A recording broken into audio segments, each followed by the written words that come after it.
Hello everyone, I'm Silly Squirrel, and we are ReviveMeBroGames, a gaming podcast where two best friends discuss cooperative games, multiplayer games, and so much more.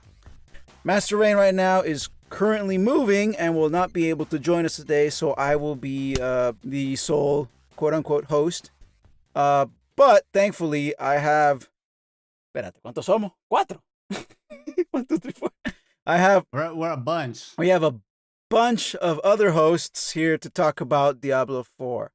And two of them are brand new to the podcast. Joining us, it's Leo and Danny. These guys have been playing video games with us, and sometimes if you've been watching the streams, they show up on the streams. Especially if y'all remember the Valheim streams, they were very prominent. Good times. Oh, yeah, very good times. Good times. Wonderful game. Currently, Leo, Sapito, Johnny Boy, and Danny have been playing together Diablo 4. Master Rein and I sadly haven't had a chance to play it due to life, but glad that these guys got their teeth sunk into this stuff, and they went to hell and back and hell again. I think you guys are like on your second try, or at least one of you guys is. I don't know. You saying we have no life, bro? No, I'm that's what I understood. No, that's not what I'm saying. Well, basically, that's what it's the only way to do it. Leo and Danny, welcome. Thank you again for taking the time to be part of this podcast. Really appreciate you two. We'll start with Leo and then Danny. Name your top 3 games, no particular order, and then what is your best co-op memory or game? Top 3 games, I guess. The Legend of Zelda: Ocarina of Time, Metal Gear Solid, and the 1997 PlayStation Classic Roscoe McQueen Firefighter Extreme. Roscoe Extreme. Roscoe McQueen Firefighter Extreme. 1997 PlayStation game. Look it you up. guys don't game at all. Clearly. Game of the year, baby. Every year. Look it up. Educate yourself. They just don't know, Leo. They just don't know. I know, dude. Let's see. Best co-op memory. I mean, the most recent one is playing with Sapito and Johnny and Danny Diablo right now. Good time. That's awesome. So this is that was Leo. Danny, your top 3 games and best co-op memory or game. Hey, I'm Danny. Follow me on Twitch, baby. Box of Ghoulies. My top 3 games are Wind Waker, Jet Set Radio, and Killer 7. And then my best co-op game, Monster Hunter, I think is the best co-op game out there. Oh, wow. Wow. So I definitely like your choice of games, man. That's very you like cell shaded, huh? I do. I love cell shaded. Yeah, no, that was definitely. I like the Budokai games in terms of like the cell shading and how it looked. I really like that. All right, I know this segment was for Danny and Leo, but let me tell you my favorite co-op. Yeah, go for it. This was a memory, right? Yeah. It was when we fought the last boss of Valheim. That was Skull? fucking chaos. When the Skull? Chaos. Because we went in thinking we were gonna kick its ass, and it demolished us, man. It killed our portal. I still have that video. It was hilarious, man. It was a cluster. Hilarious, man. Oh man, that's good. Yeah, no, Valheim, dude. To this day, I still want to go back. Well, I think we should have, but once they just released the fucking full game, because waiting these partial updates are just, I want to pull my hair out, man. Yeah, no. It's like we added a new chest to the game. Who gives a fuck about that? Same thing with V Rising, man. Another fantastic game, but once we finished what was out, is like, then what? We're gonna play 30 minutes to do the next update. I don't know. Yeah. That's the thing with those early access games.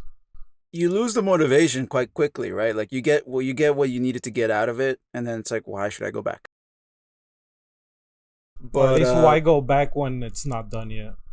Sons of the Forest was in early access. I don't know if it still is. And as much as I like that game, it does it does feel like there's a little bit more that needs to come out. So why do I want an appetizer when I'm really hungry? You know, like I want the pizza now. Now you're making me hungry, and you're gonna hear my stomach growling in the audio file. So before we get started with the review, just a PSA for the podcast.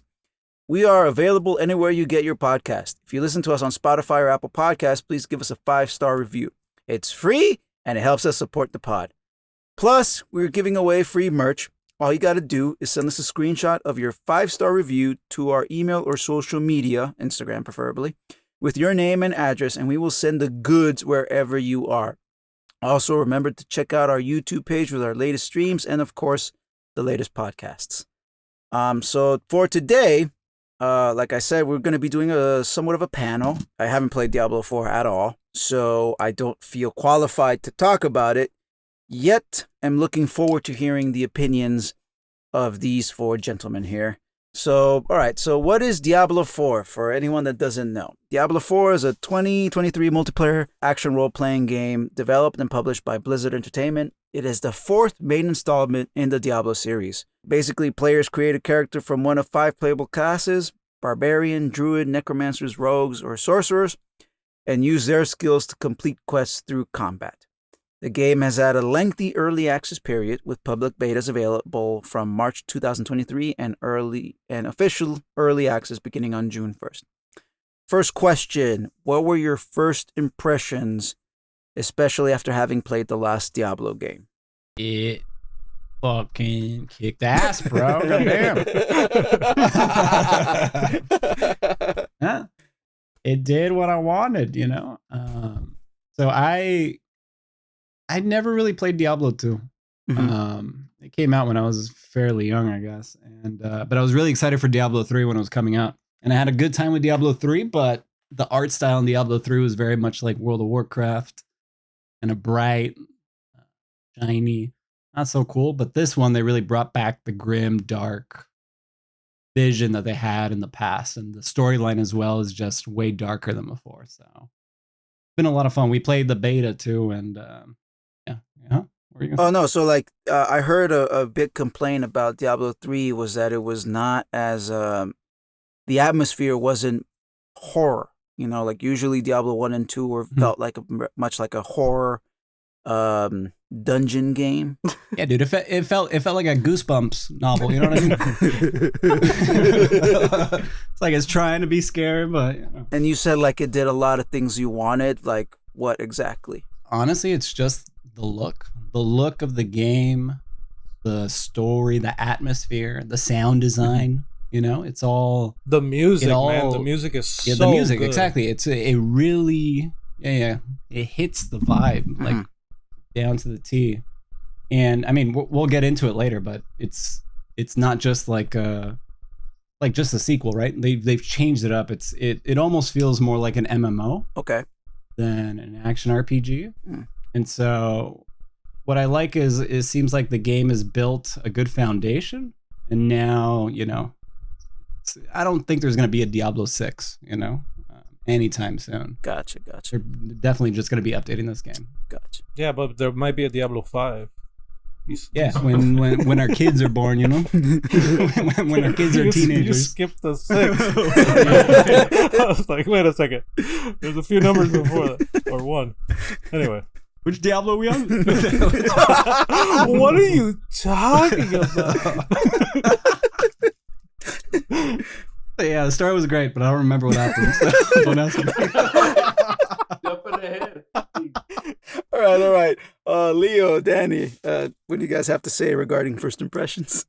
First impressions is it just looked a lot better to me than Diablo 3.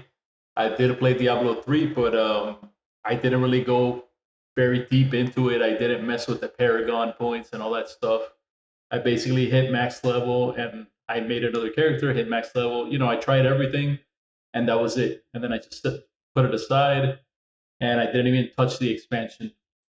You know, it just felt like a Disney-fied version of Diablo. It felt not mature. It felt like they dumbed it down for kids. It didn't have that grit. You know, it wasn't grim. It wasn't adult enough, I feel. And like this was much improved.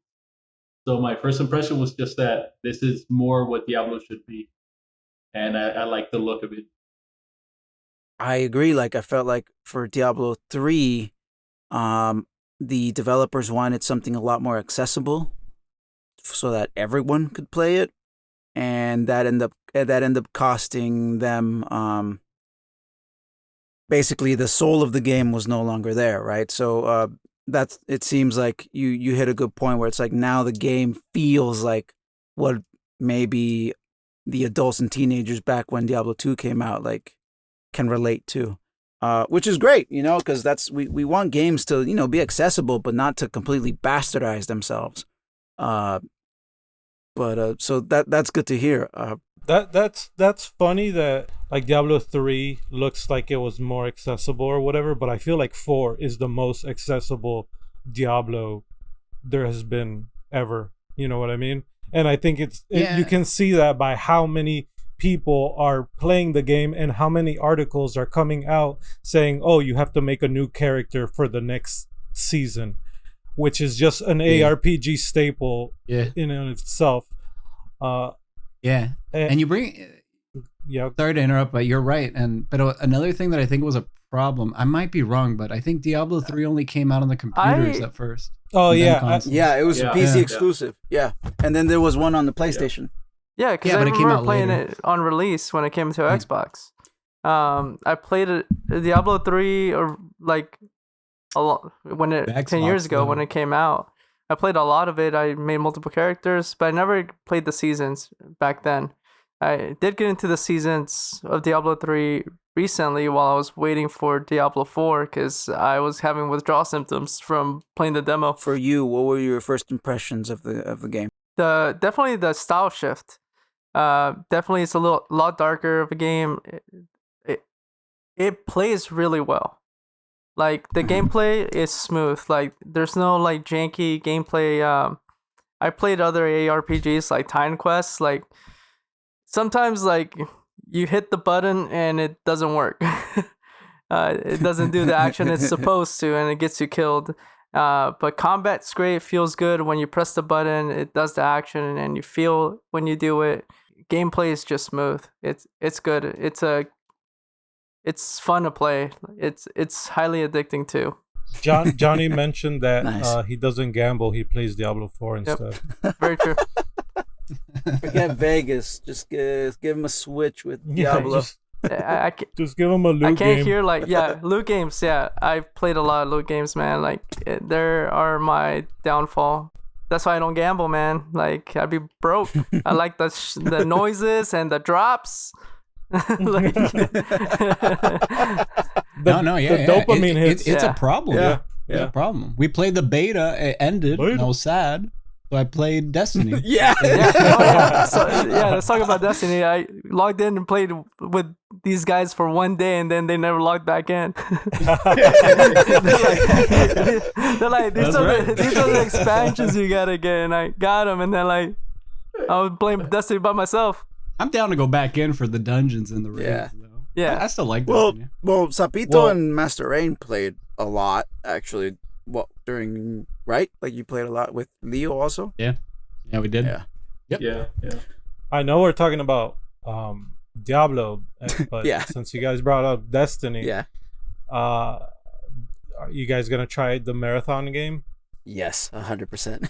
Yeah, for sure. Yeah. 100%. I'll try any game. The aesthetic looks super cool. And looks good. The original marathon games are free to download. The pre-Halos. They're really good. They still hold up. So coming back to Diablo, and I think you guys already touched a little bit on the next question. For y'all, what is the most improved aspect of this game compared to previous games? And I think Danny already mentioned the accessibility. Yeah, I think this is definitely the most accessible one. Mm-hmm. So I kind of agree if you're going to compare the two, because 2 is a little bit more complicated. Was it in 2 that you had the two different potions? I think so. Yeah. You had to manage potions and shit. That's already like too much, bro. And like getting your build, like making a build in 2, like if you didn't have kind of like a meta build, like you would hit a wall. That's what happened to me, and that's why I stopped playing.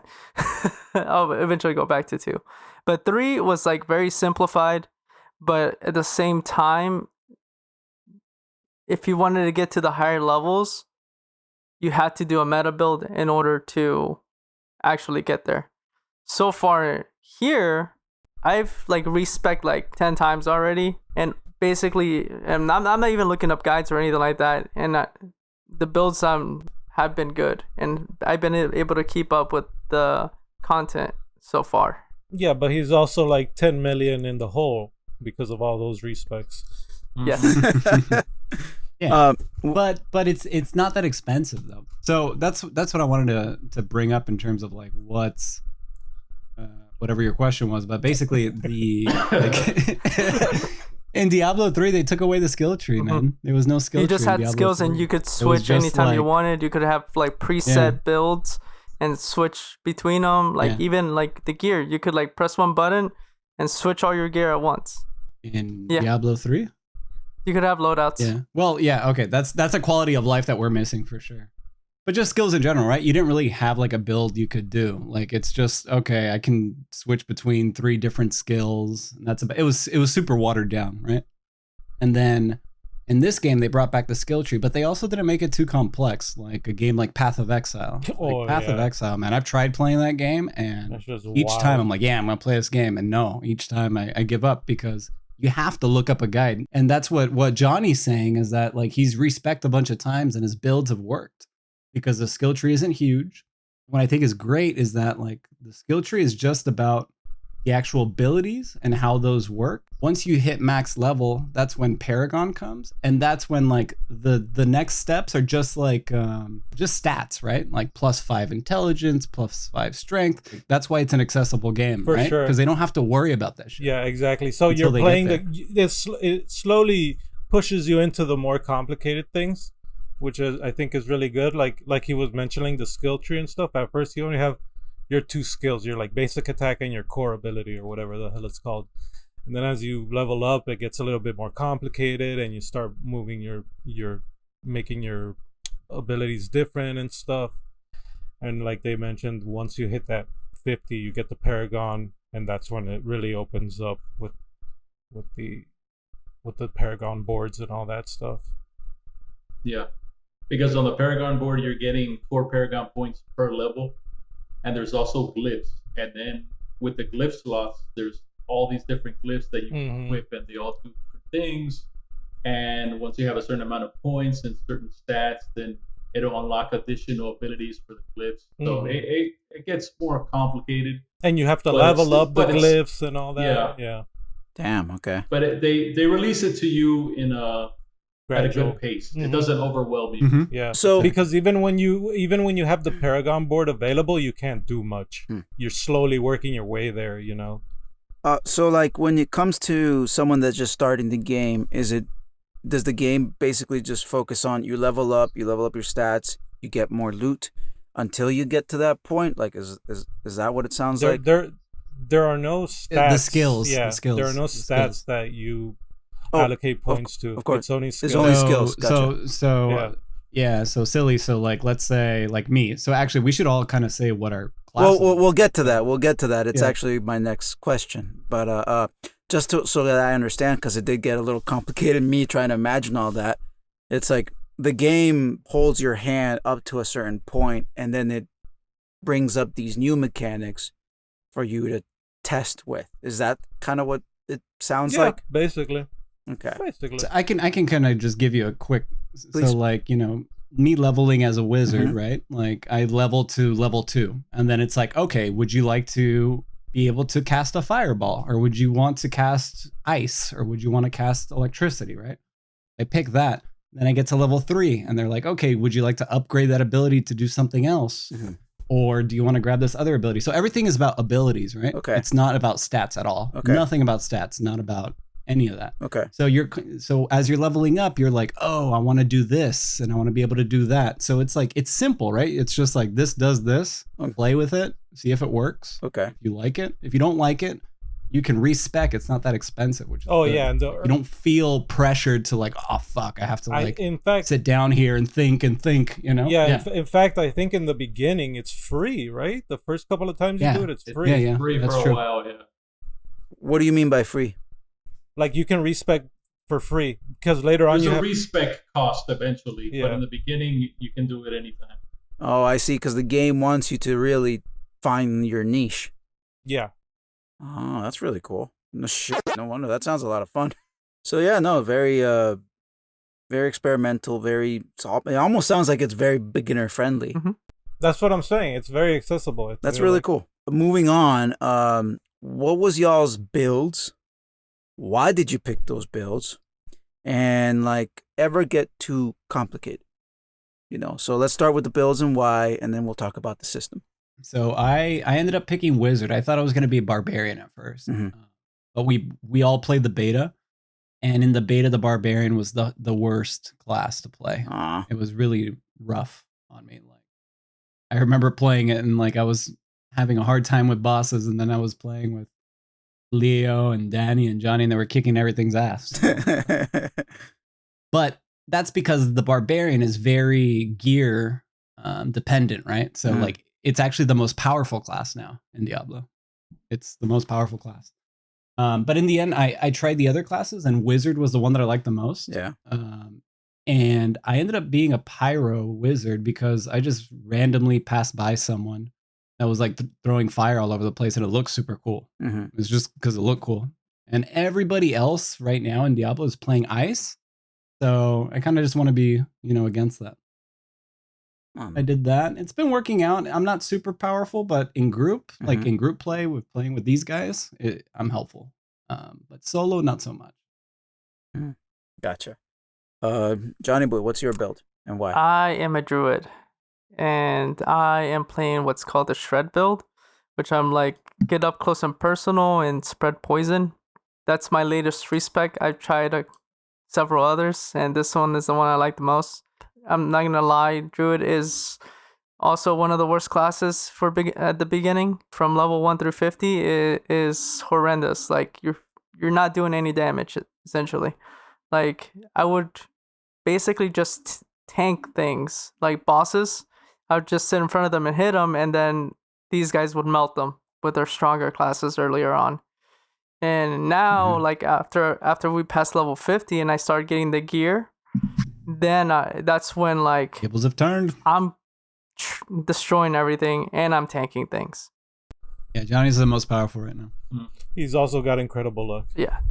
Yeah, dude. Oh, sorry. This is gonna. I'm I'm gonna interrupt this, but I was watching a Diablo video and they were mentioning that there's this helm, and they're like, "Whoa! Yesterday, 3 people got this helm. Like, it's actually in the game." Johnny got that fucking helm, dude. Yeah, but then Leo comes in and shits on Johnny. saying, "Oh, that helm ain't shit, actually. What did he do? I've seen so many people with that helm. You ain't shit. It's not that rare, dude. It's not that rare. That's what they made it seem like in the YouTube video. No. Even Blizzard had to talk and be like, "No, it's been in the game." No, bro, that's the Harlequin's crest is the one that. No, that's the. I know that's the rarest, but Johnny's is pretty fucking rare.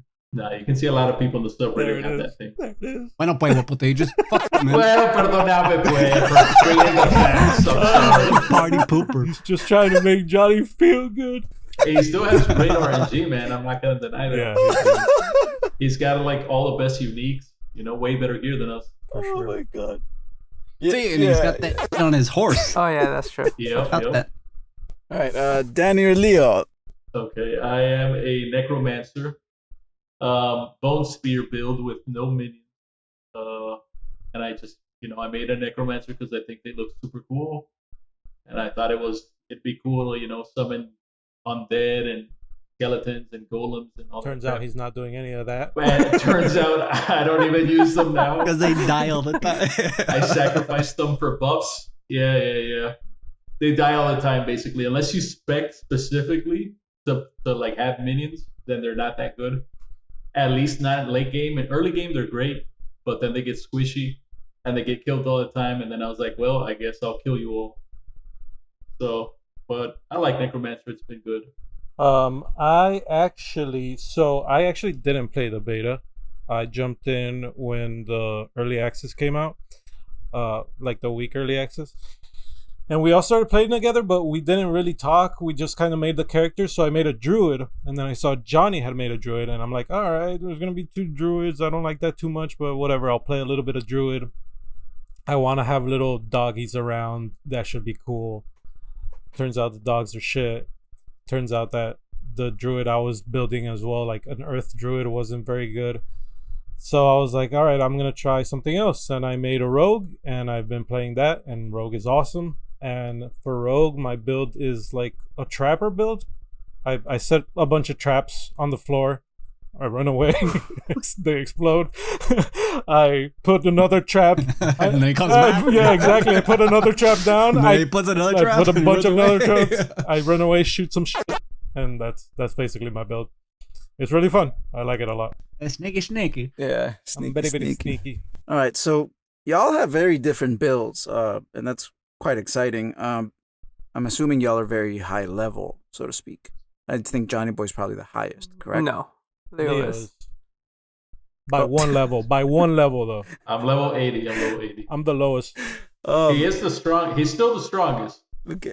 Johnny's still the strongest, but yeah, he was out for a couple days, so I passed. You caught up. So now that you guys have made it to a certain level, you got the gist of it. It's not that complicated. Like, how has that experience been as the more and more you play, and the higher level you get? I think the most overwhelming stuff is working around your equipment, because other than that, fucking inventory, yeah, dude. like other than that, the Paragon and the skill tree and all that is pretty straightforward, but like your inventory space is very limited. So if you want to get certain aspects and things, and the equipment stuff is what's the most complicated, I think. Yeah, but I wouldn't say So you gotta wrap your mind around exactly. it. But once you get it, after so many hours of playing the game, yeah, I wouldn't call it complicated now. Like, we all understand it, and I would say that now it's like second nature to us. It's simple. We're not. You do have to like sit down and be like, okay, I gotta get this aspect. You just have to like look at your gear that you're picking up. Yeah, you can't be so mindless. It's not so much complicated. Mm-hmm. It's not so much complicated, but the game is severely lacking a lot of quality of life. Oh, right? It's still missing stuff. So like the inventory is a piece of shit. My biggest complaint is still the overlay map, dude. I still can't believe they don't have it. We'll get to that. We'll get to that. But again, that's like kind of like when you get to the end, you have because the game you want to get legendaries, right? Legendaries is what everyone wants. And then you get to the point where your stash, your inventory is full of legendaries. And so I don't want to even log in because I'm like, I have to clean my inventory, just to be able to get more stuff. And the inventory, I can't filter it to know it's a mess. Yeah. So that is the biggest You're right. And also the filter system, I feel like isn't very good, right? Like when you sort it, it's still not great. Yeah. Because it just sorts by power level and like item type. But I would say like the complexity lies like at the later levels. Let's say you get a unique that drops, and that changes your that's gonna change your whole build. Yeah, it changes your whole build.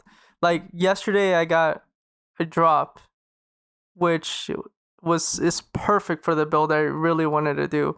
And then yesterday, I finally got the drop I wanted, and completely respect everything. So now I'm poor again. But nevertheless, the complexity lies in me having to... I've lent Johnny money a few times. Like, I refunded all my skill points. And then, like, based on, like, the gear I had, like, I had to, like, separate all the gear I wanted to use for this build that would work with each other. So I separated all that gear and then solve, like, because like some gear will give you +3, +4 to a certain skill. The complexity lies in having to put all these pieces together with the right stats into making that the build you want to make at the later levels. Gotcha. Where you start having the uniques and the right gear. So silly, since you don't play Diablo, people want legendaries. Okay. The reason why is because legendaries are the only pieces that actually have something that will either like upgrade a skill of yours or change up a skill that you're doing. Mhm. Say there might be a piece where my meteor, Okay. if I get this piece, my meteor will shoot 3 times instead of 1 or something. Okay. So that's why you want to get legendaries. But what's cool about this game that they didn't do it in the other games is that, you know, that's also an issue in like older games is that you might find like that awesome legendary piece, but you keep leveling up and then now that piece is like lower level, right? But you want that ability change. So like it Okay. drastically shifts the way you play when you get a legendary. I never got to that point with the druid though. Yeah. What is the essential, like, what is the loop of the game? For someone that hasn't played it, like, what would you say is that loop? Well, I guess if you know what the game's about, you know that you're gonna be dungeon crawling. Like I know it's like some people have already complained. I was like, I can't believe the gameplay loop is dungeon crawling. I was like, that's what the game is. That's the game. That's the game. That's what you. It's been since Diablo 1. It's like legit dungeon crawling. You go in dungeons, kill stuff, you get loot. Yep. But the difference between this game and 3, specifically because I played more of 3 than 2, is that in 3, like once you got to endgame, you only had Nephilim rifts. You did Nephilim rifts, and then you did like the higher tier rifts, and you could go higher to get better gear. Here, they have a lot more endgame activities to work with. Like there's a PvP zone that you can play PvP if that's something you want to do in endgame. Oh. They have this mechanic called Whispers of the Dead, and they're just like little mini quest lines. You kill stuff. You also have what's it called?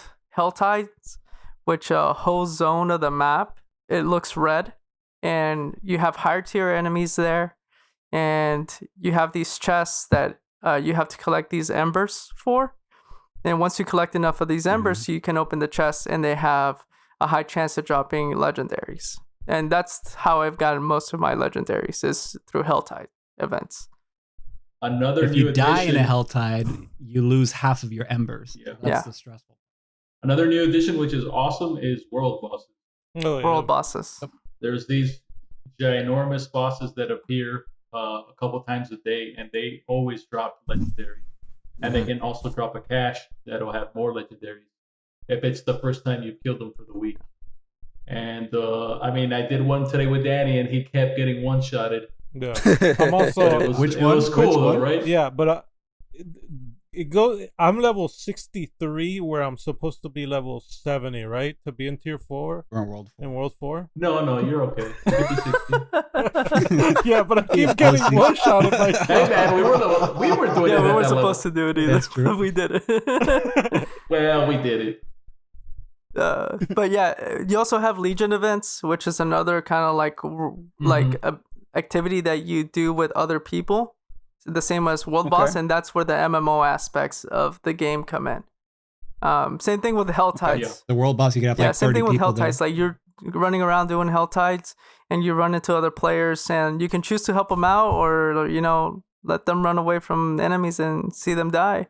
Like, it can be cruel if you want to. Yeah. You can resurrect them if you want to, if they die. Heal their Another new addition is mounts. When you do these events, you can grab customization options. You can maybe get like a new mount, a new horse, Well, a new like armor for the horse, things like that. isn't the fact that it's like more of an open world, right? That's a huge difference as well, right? Wasn't It's 3 true. like an Yeah, for sure. instance thing, kind of? Or am I misremembering? 3 No, you're 3 right, just you're right. had on 3 I think it It just was had like the instances, PvP. right? And you Yeah. had the Okay. PvP, and then you just had the rifts, and you could have friends join you for rifts. And I think they had correct me, I might be wrong on this, but I think they had matchmaking in 3. Yeah. Which this does not. But it wasn't like an open They did. world. That was like added Yeah. later, Yeah. I believe. this one. That's why I see how people compare it to an MMO, because you're running around, you see other people, you're doing those Legion events and stuff. Yeah. I see the comparison. And I think another big difference in this one that hasn't been in the other games is like when going from difficulty tiers, you have a capstone dungeon, that kind of lets you know is like, can I really survive, and is my build good enough to make it in the other tier? Oh, and the nightmare dungeons too. Yeah, nightmare harder. dungeons. Yeah, and that's how you upgrade your glyphs, and they're much harder, and they have different parameters. For example, they have affixes. Like there's one good affix, and then there's 4 bad ones. Like let's say one of them will give you extra, like magic find, which you have a higher chance of finding legendaries. But at the same time, the enemies either do more poison damage, take less damage from you from a certain element like poison, and then have like, distant enemies can like slow you down or break your armor. So there's tougher content. You have this fucking snowflake that follows you around and kills you all the time. Had fun with that yesterday. Yeah. How's the co-op experience? Does the game compensate in any way regarding the different builds of each player? It gets easy. It's easy. If your build is good, it gets easy. Yeah, and it's easy. Like the campaign stuff is easy, but I think once you get to world tier 4 and 3, you can see that there's definitely I think 3 for sure. I think 3 is the biggest. Yeah, you definitely see the difficulty spike there, but it's never like super overwhelming. I think. I remember my first Helltide in 3. But also it can always be hard because it's easy to us because we're doing things that we're supposed to be doing, but we could always go to a higher tier. We could do like, if we did a tier 80 nightmare dungeon, we would get wrecked up, sure. Or like when we were getting wrecked by Elias over and over. Yeah. He was 10 levels above us. That was Elias? Holy shit. Yeah, we were fighting a boss that we weren't supposed to be fighting yet, but we did get him down. But it's funner that way, right? Like, it was fucking fun. finally beat him. Yeah, he was 10 levels above us, and like on that one, Ron and I tried it together by ourselves, and I think Leo was in there for a little bit. But basically, like just the normal enemies in that dungeon, like the fodder, were one-shotting us. Oh shit. Yeah. If you have 2 people or 4, actually, what's the maximum amount of players that you can play with? In a party 4. In a party 4, okay. Does the game ever compensate when you have 4 or 2 scales or a bit. 3? So it just scales the enemy's health, I think. I think that's all it scales, right? I think so. Okay, so It just makes it slightly harder to kill. But it's just health, right? So having 4 people is always going to be easier than 1. And how was that cooperative experience? The first day was the biggest issue, but that was just server issues because a bunch of people were trying to play. So we had like queue times and stuff. And every now and then server hiccups where like it gets like choppy or laggy or whatever. Danny would randomly float in the air. It happened to Leo once too, I think. Yeah. Wait, I mean, there's issues that happen, of course, because it's an online game. So obviously we run into issues here and there. Yeah, but like from day one, been that bad. Yeah, from day one we were playing together, no problem for hours on end. So after the queue, it was great. So so it was very well optimized, basically. No, the game's not well optimized. It's optimized. The actual game, I would say, is optimized. The servers is an issue. I don't know, man. I think there's like a memory leak. Yeah, I agree with Leo. It starts getting choppy. Yeah, the game will become unresponsive. You have to force it close. Yep, I've had to do that many a time. The longer you play, the worse it runs. But there's supposed to be. You sure it's not your internet? Did you try turning it off and on again? Even the last update made it worse. Yeah, because I think all of us have experienced those issues, and it can't really be all of our internets at one point. Yeah. The cooperative experience is very solid, very great.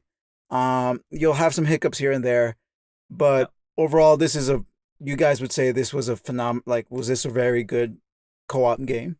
Yep. Yeah, for sure. For sure. Because, I mean, you can play this game solo, but it sounds like solo is almost not worth it. I wouldn't say that. No, it's worth it. It's fun. It's fun. It's totally worth it to play by yourself. I think I've played solo mostly, actually. Yeah. I'd probably understand what happened in the story more if I played it by myself. Okay, yeah, that was That's why he started playing by himself. Yeah, that's why I played by myself, because these guys would just steamroll through shit. and I couldn't hear the story and all the like little lore things you can find. Well, don't forget to mention Sapito singing and saying crazy stuff while you're trying to hear the lore. Yeah, that sounds about right. I played more co-op after I beat the campaign, essentially. Gotcha. And I almost think people should play the campaign by themselves. Yeah, then get I agree. Yeah, I agree.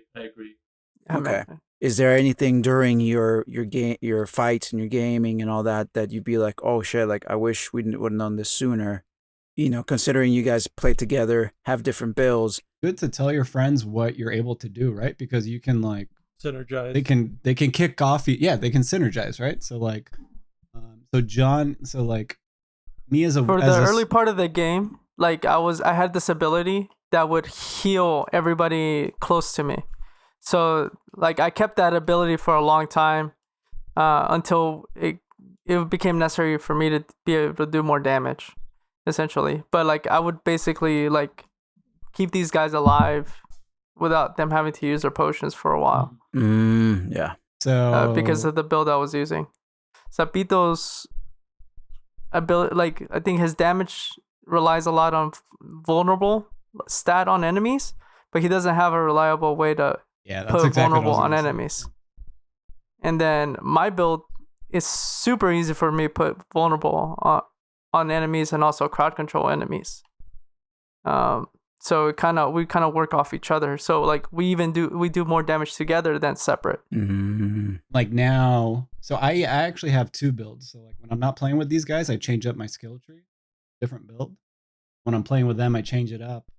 Now I have like this ice ability that freezes everything, and I take advantage of it because so what happens is when I throw this ice, I freeze everybody, and as long as all of us put all of the DPS on those people, then it bursts depending on the amount of damage that we put on them. So if I'm by myself, it doesn't do much, but if it's a bunch of us, it shit ton of damage. I mean, for tips for new people, I would say focus on beating the campaign first. Ignore everything else. Just do the campaign because you get your mount. You want to get that sooner rather than later. Because if you start getting sidetracked with a side quest and all that, you know, it might be 50 hours before you get your mount. Yeah. And also because... We did that before. Yeah. We made that mistake. We got it super late. Also, so you can do the capstone dungeon too, which will unlock another tier of difficulty so you can get better gear. Once you beat the campaign, then you get the capstone. So it's better to unlock that sooner. Yeah, and once you have your mount, you can easily get the altars of Lilith. Yeah. Which give you... Yeah, you can start picking up these things that give you renown and unlock things for you. More potions, that boost, Paragon points, skill points, etc., etc. But yeah, new players just blast through that campaign. Play that game, baby.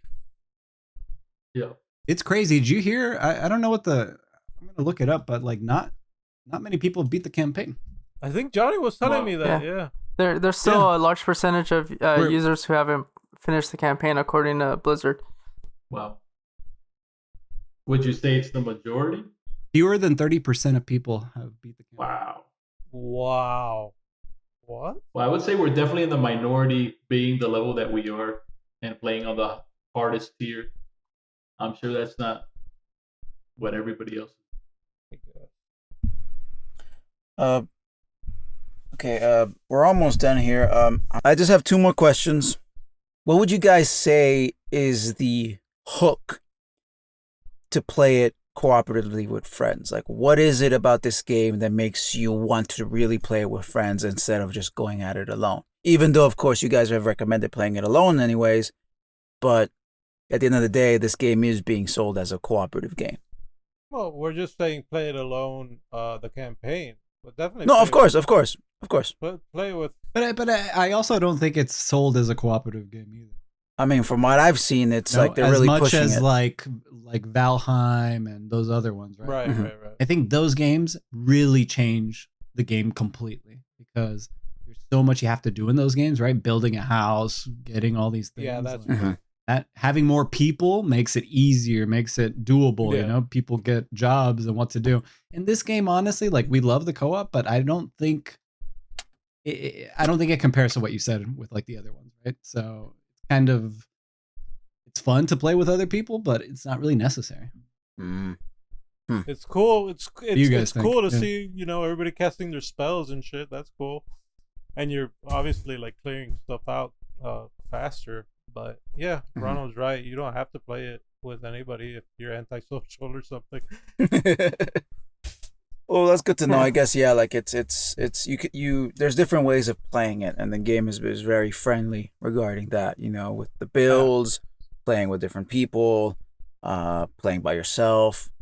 I think for me, the allure of this game, besides it being a very iconic IP, from the trailers that I saw and even some of the reviews, they really pushed that this game is a cooperative experience. And for me, like this game, especially this year, I feel like with games like Baldur's Gate coming out later this year, Yep. like there is a push for these very unique single player experiences to become more cooperative, and I'm seeing a trend of multiple games really trying hard to play with your friend and experience the story instead of just. I think you hit the nail on the head when you said like even a crappy game can be better. Like crap friends, game. right? So like exactly. So I think that's a big aspect as to why companies want to make more co-op experiences. Just makes it funner. Yeah, like even here, like I can play by myself, but like let's say I find a really cool, unique or something like that. Like it's always cool to share it with somebody, and you brag about your RNG luck sometimes. Make yourself feel jealous. Yeah, and it's fun. It's fun to have to lend money to Johnny. Every time I go broke from respecking, it's like that's what you get for finding gear. Yeah, it's almost like there's a lot of value in the stories you create with your group, right? Yeah. Like if you think about it, most of the time, you'll talk about. Like I think of The Witcher as a game that I would talk about, like, oh yeah, I did this and this mission did this. Oh my gosh, it's so cool.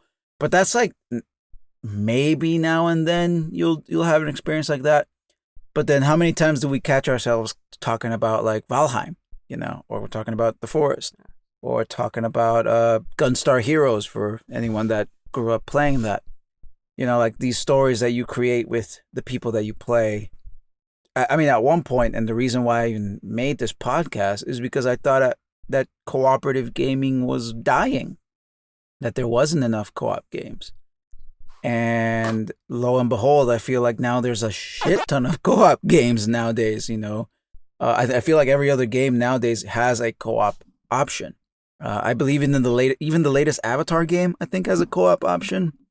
Yeah. Which is extremely surprising to me. It Takes Two. Avatar the blue people or Avatar the blue people? The bald kid? The blue people. James Cameron. Yeah. You can play the story, but with a friend. Far Cry 6 has a co-op option. It Takes Two is a strictly co-op game, and it was very highly recommended, and it won many awards. So it's almost like you see this resurgence of cooperative gaming, and I feel like Diablo, at least when you played it back in the day, 1 and 2 specifically, it was a very singular experience, and now opening that up. I wanted to bring this up, and I want to ask you guys, but doesn't it feel like Diablo 2 was the first online co-op game? I think so. It's one of the first ones for sure. Oh, I wouldn't say the first one, but it did have online. co-op. It did have online co-op. Oh, I didn't know this. Yeah. Oh, holy shit! So that's probably why they push the co-op so much and show it in their, like you said, in the reviews and stuff like that. But in all honesty, it's it's not needed, right? Like we explained, but it was one of the first games I feel to do that. Because even the remake, the one they have now, the remastered version, I guess it does have online capability. Oh, Diablo 2? Yeah. Resurrected? Mm-hmm. So what were some aspects of the game you had problems with? Like, what was the bad? We've been throwing a lot of good stuff in the game, but there's rarely a perfect game. So what were some aspects of the game that you had problems with? Okay. Inventory, mother.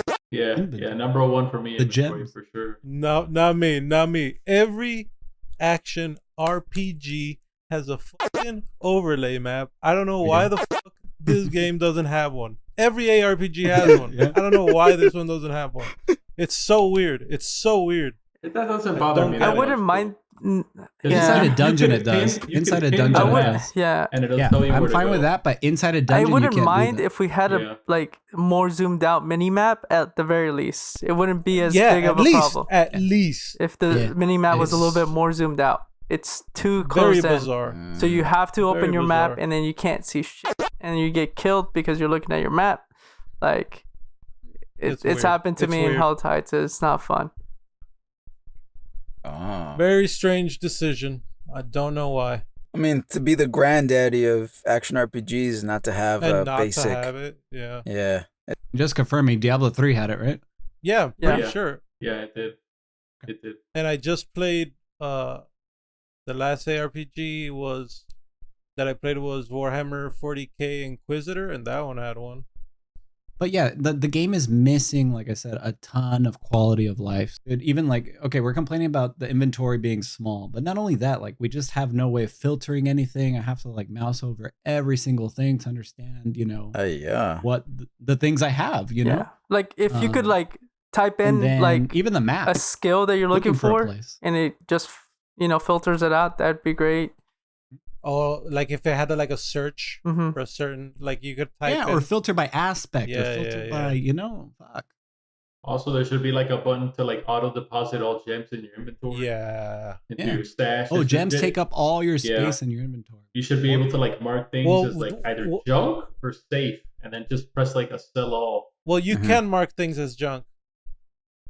But you can't sell everything. Right. though. There's no sell I all. think you can. you had mentioned this, Leo. Jeez. Yeah, there Yeah, is you that. just sell you just once you mark Once you your mark junk it and junk, you press to sell one item, it sells all the junk. Oh, but that is interesting. Selling one item, right? That's not very intuitive. No. But I think Leo Yeah. had a good idea of having, if they should To mark Yeah. what you no, want. that they should have made. He hasn't brought it up. That they should have make a gem bag. That it's just Mhm. takes one inventory slot or something, and then it's like its own thing. Well, they're gonna just for fix it. gems. Well, At least. there was a developer chat recently, and they said that they're going to incorporate the gems into the materials tab, Oh, so it won't take up any space at all. So, That'd be but awesome. they said it's not happening until season 2. oh my So that's god! like 6 months from now. Everything is happening in season 2. Yeah. And But at least it's And coming. Leo, and another thing that Leo found out, which is interesting, is exactly it's going to take 2 months for that to be implemented. And the sweet big Jesus. aspect of that seasons. is 2 because of seasons. consoles. Oh yeah, Because yeah. of consoles, we're like held back on patches because we have to wait on consoles. Well, Yeah. shit. Is that why? To wait for Microsoft and Sony to approve The the. certifications, they have to get the patches certified. Is this what? So they've done so many fixes already, Mm-hmm. but they haven't incorporated them for the PC players because they have to do it everything at the same time, and they're waiting for their console patches to get certified. So we're stuck, waiting. We could be playing a better game already. Jeez. So, is this why, Sapito, you're recommending I just start playing with you guys later? When Yeah. the season comes out. I mean, we have to all Yeah. reset later, right? Yeah. So I'm just thinking we could but the all thing is, start if off at the if same. he were to start spot. now, he could finish the campaign by the time the season comes out. Yeah, and he could have his mount and Because everything. otherwise he'll start from the beginning and not have a mount like we do. Because we can skip the campaign Yeah. now that we finished it. Oh.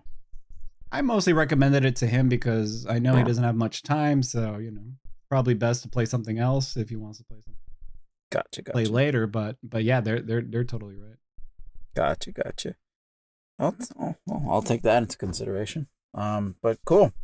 All right. Well, I want to say what are- it's go ahead. an issue that I have. yes, please. So one of Yes. the issues that I have is after level 70, there's not a lot of incentive to keep doing the loop. Aside Yep. from getting Agree. the gear or finding the unique you want. There's like no more capstone dungeon except for Uber Lilith, but that's until level 100. That you're even gonna be able to do any damage to her to kill her. So between 70 and 80, it's pretty dry.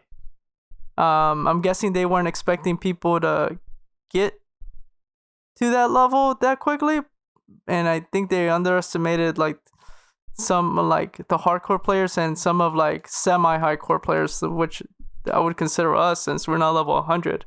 But it does get like, I'm probably gonna, after I hit 80 and I can open like some of the caches because they're locked right now, I'm gonna probably go back to Tears of the Kingdom and finish that out. Nice.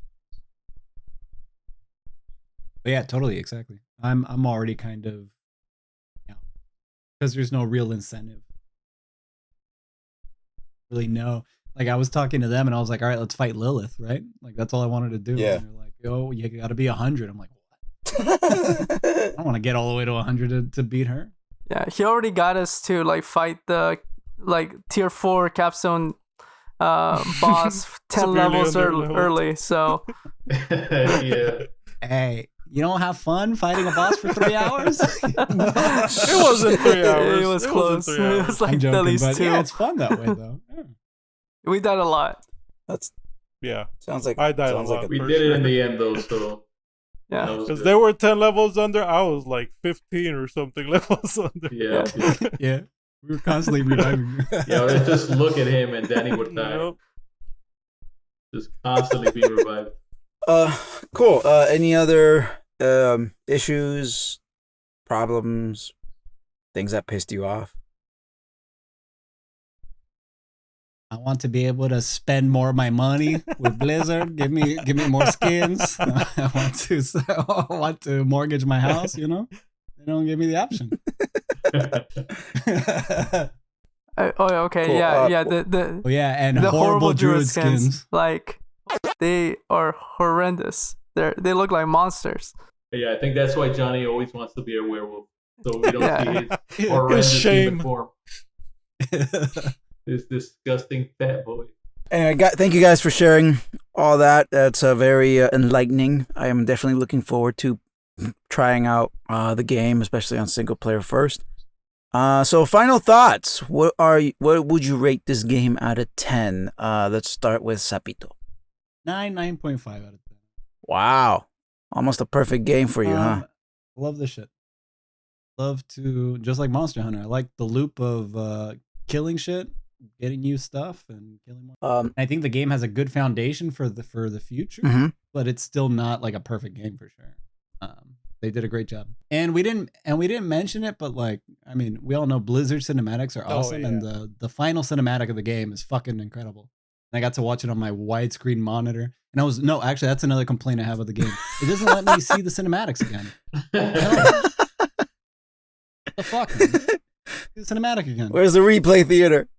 Yeah, good game. Yeah, Johnny boy. I would say solid 9. A solid 9.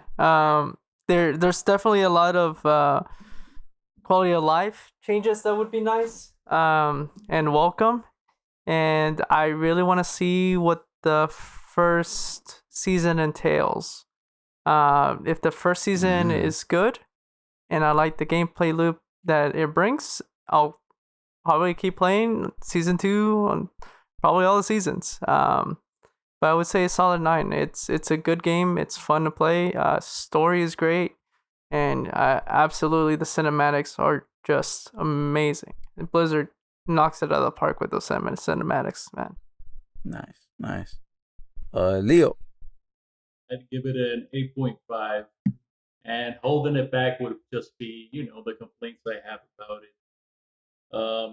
Just a few things holding it back, but I mean, 8.5 is still an amazing game, great game. Lucky to get an 8.5 to play. I still like the game a ton, and I'm gonna keep playing it, and I definitely look forward to the start of the new season that's coming up, and the battle pass, and playing it with them. So I'll keep playing it, and great game. But I wouldn't give it a 9 or a 9.5. It does have a couple of issues holding it back. Out of curiosity, what is a 9.5 game in Roscoe your books? McQueen Firefighter Firefighter Extreme, greatest game is a 10 ever out of 10, made. baby. Game of the year every year. Oh, Go play So it. You some do not backstory disappoint. on that game. Leo is Yes. my brother. And I had a PlayStation 1 game called Roscoe McQueen Firefighter Extreme, and it was a steaming pile of shit. And I remember when I saw it, I was like, "What the fuck is this? Yep. What?" The? Like, But in my What a little child, crazy-ass in name, my little dude. child mind, I thought that was the coolest shit. And the cover Oh, of it looks cool. I just looked at Yeah. it. Right? I'm looking at it. a 10 out of 10 for me would probably be a Divinity Original Sin 2. That's a 10 out of 10 game for all right. me. Well, I'll be an asshole and say I did not ask you, but okay, fine. Hey. I'm fucking I'm with you. saying it. though. I'll repeat it again. I know. That's why that's why I was looking forward to Baldur's Gate 3 so much. No, you're right. And that game is fantastic. Playing it on the Switch is a lot of fun. Danny. I give it an 8, and I will not elaborate. I like it. Love it. Great, grand, awesome. And that's it for today's episode, everybody. Thank you so much for joining us, Leo, Danny, Sapito, Johnny Boy. Thank you again. Leo and Danny, this was a lot of fun. I am so glad I finally got you guys in the podcast. Danny, I will send you an apology letter later Thank this you. week. Thank you. This was a lot of fun, guys. I really enjoyed it. I'm looking forward to playing the game. So, again, thank you so much. Yeah, it was fun. Thanks for inviting us. Try Diablo, man. Play with us next season. Do it. Yeah. Anyway, for everyone else, remember to follow us on our social media. Check the links below. We are available on Instagram, TikTok, Twitter, whatever your social media is. We got it. Remember to leave us a comment. And also, we're looking forward to our next episode. Master Rein will be back for that one. We have a few more topics to discuss later this year that I'm very much looking forward to. One of them being this resurgence of video game movies and TV shows. Like we're getting spoiled, guys. We really are.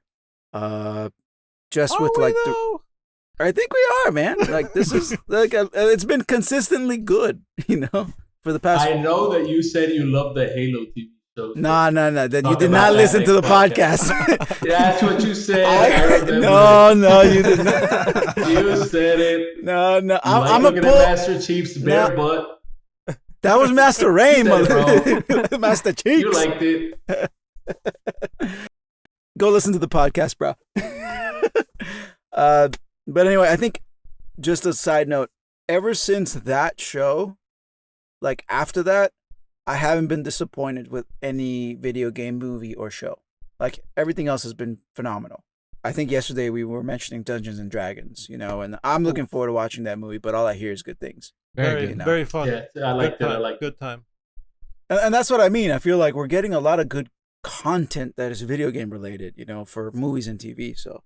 Well, actually, Dungeons and Dragons was a tabletop RPG first.